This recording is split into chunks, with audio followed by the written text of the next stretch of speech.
No niin, moi. Moi. Kuule, me ollaan menossa 27. päivä toukokuuta tonne Ouluun pitämään sellaista henkkarin ja tukiasumisen infoa. Joo. Voisitko sä vastata mulle muutamiin kysymyksiin? Joo. Joo. Kuka sä oot ensinnäkin? No hei vaan kaikille. Mä oon Pasi Hakala Kehitysvammaisten palvelusäätiöstä. Mä oon täällä tukiasumisen suunnittelijana tai jostain tukiasumisen hankintapäällikkönä nyt. Nyt valitettavasti itse en pääse sinne Ouluun, mutta tätä kautta varmaan saadaan asiaa hyvin eteenpäin. Hyvä, kiitos Pasi. Mulla on tässä näitä kysymyksiä, niin aloitetaan nyt vaikka siitä, että kenelle nämä Kehitysvammaisten palvelusäätiön asunnot on tarkoitettu? Ne on tarkoitettu lievästi kehitysvammaisille tai oikeastaan kehitysvammaisille kokonaisuudessaan tai sitten erityistä tukea tarvitseville henkilöille, jotka nyt on vammaispalvelun asiakkaina omassa kotikunnassaan ja on sitten katsottu, että tämmöinen yksilöllinen asunto, yksin asuminen on mahdollista ja se on onnistumisen mahdollisuus siinä olemassa. Joo. Entäs se tuki sit sinne kotiin? Mistä se tulee? No se on aina aika kuntakohtaista, että isommissa kunnissa on omia asumisohjaajia, mitkä sitten antaa sitä tukea sinne. Taas pienemmillä paikkakunnilla on sitten kuntayhtymiä tai sitten yksityisiä palveluntuottajia, jotka sitten antaa sen tuen, mutta kaikissa näissä tapauksissa niin kunta koordinoi ne tuet sitä vammaispalvelun toimiston kautta. Eli palvelusuunnitelmassa? Palvelusuunnitelmassa on mainittu siitä, että tämmöistä asumisen tukea tälle henkilölle sitten annetaan siihen omaan asuntoon. Okei, hyvä. Onko Oulun seudulla yhtään asuntoa vapaana tällä hetkellä? No, meillä ei ole asuntoja vapaana onneksi, että me ostetaan ja hankitaan näitä asuntoja ainoastaan tarpeeseen ja aina tietysti voi vapautua asuntoa, että elämäntilanteet muuttuu, vuokralaiset muuttaa pois, vaihtaa paikkakuntaa tai muun asian takia sitten asunto vapautuu, mutta tarkoitus ei ole, että me ostetaan asuntoja niin kuin varastoon, että ne ostetaan aina yksilöllisesti tarpeiden mukaan ja voi sanoa, että tällä hetkellä missään päin Suomessa ei ole yhtään tyhjää asuntoa. Okei, eli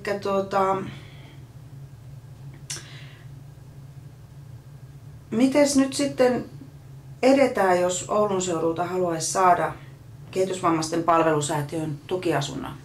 No, siinä vaiheessa, kun on tehty sitä päätöstä siinä, tuleva vuokralainen ja hänen läheisensä ja tukiverkosto ja on miettinyt sitä ratkaisuna, että tämä olisi hyvä ratkaisu, tämmöinen yksilöllinen asuminen, niin silloin kannattaa ottaa muuhun yhteyttä ja mä tällä on lisätietoja sitten. Asuntohakemuksen täyttäminen on ensisijainen tehtävä, mutta tässä jossakin on, tossa jo, tämmöinen asuntohakemus mä lähetän sitten täytettäväksi joko sähköpostilla tai sitten kirjeitse. Tähän sitten täytellään ihan omien sanojen mukaan kertovakseen omasta elämäntilanteesta ja miten sitten tämmöinen uusi asumisratkaisu sitten parantaisi asunnonhakijan niin kuin elämää ja arkea. Sitten siihen tulee mukana tulee sitten tämmöinen ohjeet niin kuin asunnon etsimiseen, ja tarkempia lisätietoja saa sitten multa puhelimitse tai sähköpostilla, että tuollaisen lyhykäisyydessään menee. Ja sitten kun se hakemus tulee tänne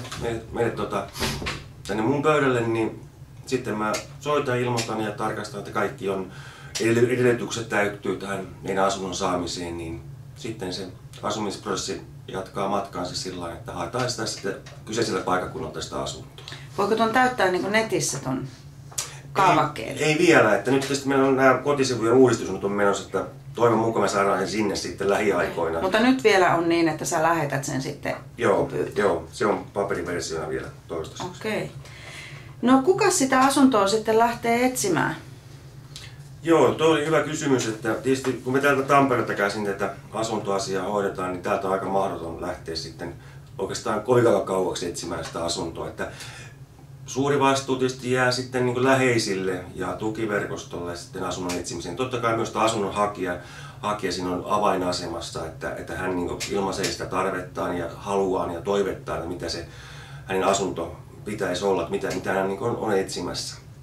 Ja sitten kun löytyy se yhteinen kultainen keskitie sitten, että se on tämä alue, tässä on lähellä tämä ja tuo, niin sitten läheiset ja tukiverkosto yhdessä asunnonhakijan kanssa etsii sieltä alueelta sopuhintaista asuntoa, mikä sitten on määritelty sitten tuo sopuhintainen asunto tai raha-automaattiyhdistyksen ohjeiden mukaan sitä, sanotaan nyrkkisäännöltä keskihintaista asuntoa kyseiseltä alueelta.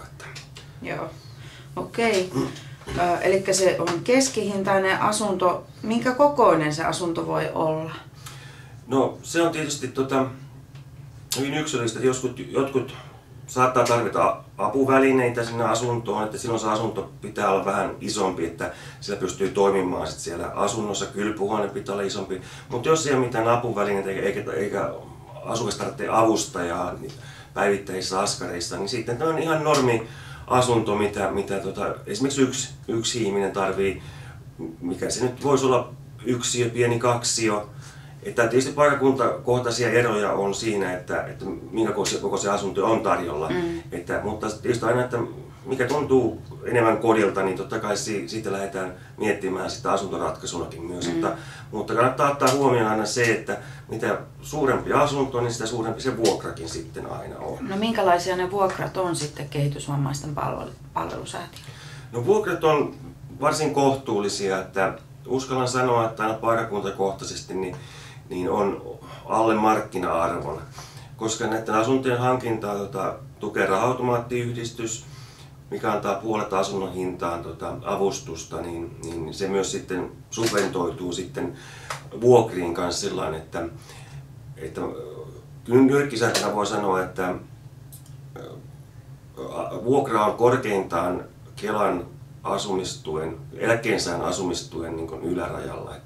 Ja nämä ylärajat niin täyttyy lähinnä pääkaupunkiseudulla, mutta jos puhutaan niin Oulun tai Tampereenkin suurissa kaupungissa, niin jää alle sen eläkkeensaajan asumistuen rajan, että saa niin maksimaalisen asumistuen sitten. Tietysti ottaen huomioon, että mitä varallisuutta vuokralaisilla on muuta, mutta tällä niin nyrkkisääntö.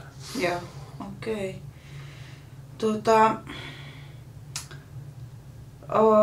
Voiko asunto olla rivitalossa tai minkälaisessa luhtitalossa, missä tahansa? Joo, kyllä. Asunto voi olla rivitalossa tai kerrostalo tai luhtitalo.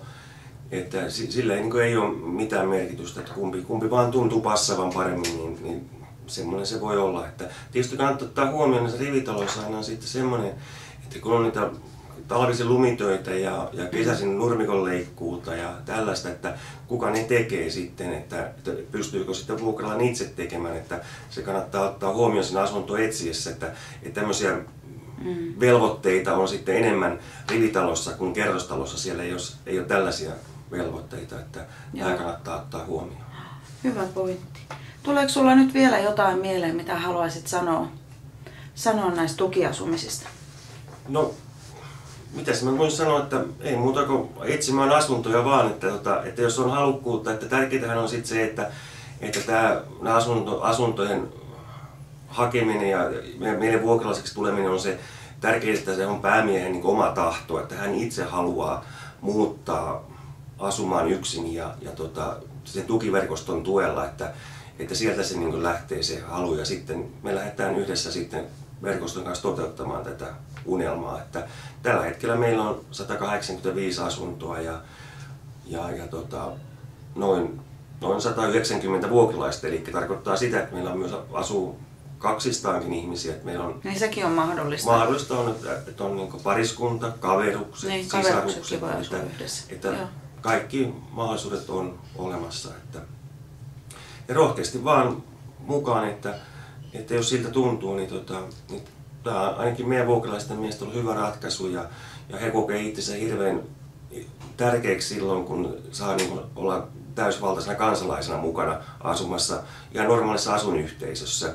Ja taas sitten kunnat on ollut tyytyväisiä siihen, että omasta kunnan asuntokannasta vapautuu asuntoja sitten muuhun käyttöön sitten, kun saa sitten meidän kautta sitten tälle erityisryhmälle asunnon järjestettyä. Että voi sanoa, että kaikki on ollut tyytyväisiä. Mekin ollaan ollut tyytyväisiä, me on ollut hyviä vuokralaisia. Joo. Hyvä. Kiitos Pasi. Kiitos.